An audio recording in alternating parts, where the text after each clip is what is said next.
নমস্কার, কেমন আছেন সবাই? আশা করি সকলে ভালো আছেন, সুস্থ আছেন। আমরাও সবাই ভালো আছি। তো আজকে ভাবছি দুটো আম পারবো আর আমের আচার বানাবো, তাই চলে এসেছি আমতলায়। আসুন।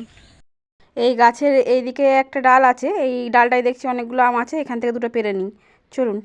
ওই দিক থেকে আমি কয়েকটা পেরেছি আর এই সামনে থেকে আবার কয়েকটা পেরে নেবো। তো চলুন এখান থেকে কয়েকটা পেরে নিই।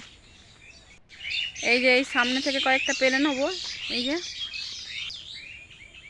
খুব কাছে কাছে আছে কয়েকটা, এখান থেকে পেরে নিই কটা। হ্যাঁ, 3-4 কেজি মতো পারতে হবে, নাহলে হবে না, কারণ একটু বেশি করেই করব, সারা বছর খাওয়া হবে। ঠিক আছে, চলুন আগে পেরে নিই, তারপরে একবারে বাড়ি গিয়ে কথা বলছি। তো মোটামুটি আমার আমগুলো সব পাড়া শেষ হয়ে গেছে। এবার চলুন বাড়িতে যাই, দিয়ে সেই আমগুলো কেটে তারপরে আবার একটু আচার বানাবো। 2 রকমের আচার করব। দেখি আজকে যদি সময় হয় 2 রকমের করব, না হলে 1 রকমেরই করব। তো এই কটা আম আমি পেরে নিয়েছি, আর ওকেও বলেছি দুটো আম পেরে নিয়ে আসতে, কারণ আর দুটো বেশি করে করব, যাতে আমার অনেক দিন চলে যায় আর অনেকটা হয়, তাই জন্যে। বুঝতে পেরেছেন? তো চলুন আমি এগুলো কেটে কুটে নিয়ে আগে, অনেকটা বেলা হয়ে গেছে, এরপরে আবার দেরি হয়ে যাবে। যদিও আমার আজকে রান্না বান্না হয়ে গেছে, তারপরেই এই আমি আমগুলো পাড়তে গেছিলাম। তো আমি 2 রকমের আম কুটে নিয়েছি, একটা খোলা শুদ্ধ একটু ছোট ছোট করে, আর একটা খোলা ছাড়িয়ে একটু বড় বড় করে, লম্বা লম্বা করে। তো এইগুলো একটু সর্ষে বাটা দিয়ে করব ভাবছিলাম। আজকে অনেকটা বেলা হয়ে গেছে, আজকে আর করব না, আর এইগুলো আজকে করে নেব। আজকে আম গুড় করব। আর আম গুড় করার জন্য আমি এখানে জিরে, কালো জিরে, গোটা জিরে, মৌরি, শুকনো লঙ্কা ভালো করে একটু শুকনো খোলায় নেড়ে নেবো, নিয়ে এটা মশলাটা বেটে নেবো। তো চলুন আমি মশলাটাকে ভালো করে ভেজে নিই, ভেজে আগে শিলে দিয়ে দিই, তারপর শিলে ভালো করে বেটে নেব। তো মশলাটা আগে আমি ভালো করে বেটে রেখে দিই, তারপরে ওদিকে আবার কড়াইয়ে তেল দেবো। মশলাটা বেটে নিই, দাঁড়ান। আসলে এক হাতে করেই আমাকে মোবাইলটা ধরতে হচ্ছে, আর এক হাতে করে সব দেখাতে হচ্ছে, কারণ আমি যে স্ট্যান্ডটাই মোবাইলটা রাখতাম সেই স্ট্যান্ডটা আজকে ভেঙে গেছে। ভাবছি ওটা আবার সারাতে হবে বা ঠিকঠাক করতে হবে, তো ওই জন্যে এক হাতে করেই সব করতে হচ্ছে, তাই সবটা আমি দেখাতে পারছি না। তো চলুন, আমার মশলাটা বাটা হয়ে গেছে, আর এদিকে কড়াইয়ে তেল দিয়ে দিই। চলুন, তেল তো দিয়ে দিয়েছি, আর এখানে 5 ফোড়ন আর শুকনো লঙ্কা ফোড়ন দিয়ে দিচ্ছি। তারপরে সব আমগুলো ভেজে নেবো আস্তে আস্তে। আর অনেকগুলো আম তো আমি কেটে ফেলেছি বললাম, তো এখানে ভেজে টেজে নিয়ে গুড় টুড় দিয়ে নিয়ে দুটো কড়াই করে দেবো।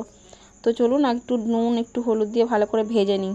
তারপরে এই আমটা একটু গলা গলা পাড়া হয়ে গেলে আর দুটো আম আবার দিয়ে দেবো। হয়তো সব আমগুলো হবে না। তো চলুন, এই দেখুন আবার দুটো আম দিয়েছিলাম, এখন আমি নাড়তেই পাচ্ছি না। তো যাই হোক, একটু জল দিয়ে দিয়েছি, আর লবণও দেওয়া আছে, তাই একটু গলে যাবে তাড়াতাড়ি। আর এই আমগুলো ধরবে না কড়াইয়ে, তো পরে করব আবার।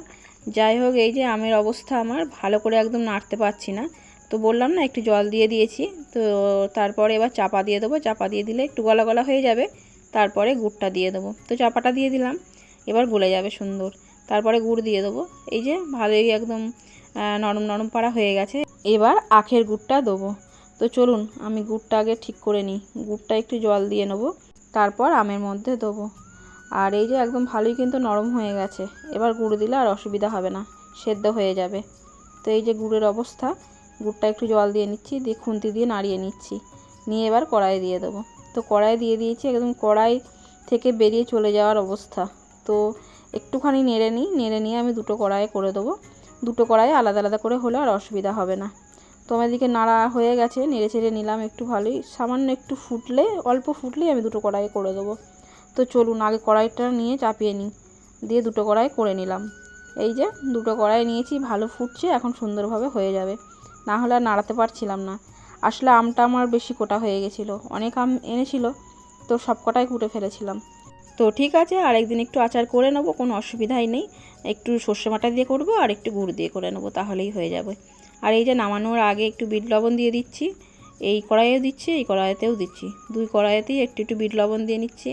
আর ওই যে ভাজা মশলাটাও এবার ছড়িয়ে দেবো, ভাজা মশলাটা ছড়িয়ে একটু নেড়ে নিয়ে নামিয়ে দেবো। তো চলুন ভাজা মশলাটা দিয়ে দিই। এই যে ভাজা মশলাটা আমি সব দিয়ে দিচ্ছি, এই কড়াইয়ে অল্প একটু দিচ্ছি, আর ওই কড়াইয়ে একটু দিচ্ছি, দিয়ে ভালো করে নেড়ে নিয়ে নামিয়ে দেবো। তো যেটুকুনি বেঁচে ছিল এই কড়াইটায় দিয়ে দিলাম, দিয়ে একটু নেড়ে নিই, ভালো করে খুন্তি দিয়ে নেড়ে নিয়ে নামিয়ে নেবো। আর কীরকম হলো আমি সেটাও দেখিয়ে দেবো। এই যে ভালো করে একটু ঠিকঠাক করে নিচ্ছি, দিয়ে এবার রেখে দেবো। আর এটা যত ঠান্ডা হবে তত খেতে টেস্ট হবে। এই গুড়টা যখন ঠান্ডা হয়ে একটু বসে যাবে, তখন আরও খেতে ভালো লাগবে।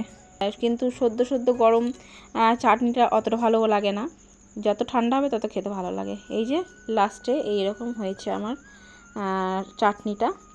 তো কেমন হয়েছে বলবেন, আর সবাই ভালো থাকবেন, সুস্থ থাকবেন। কাল দেখা হবে নতুন একটি ব্লগে।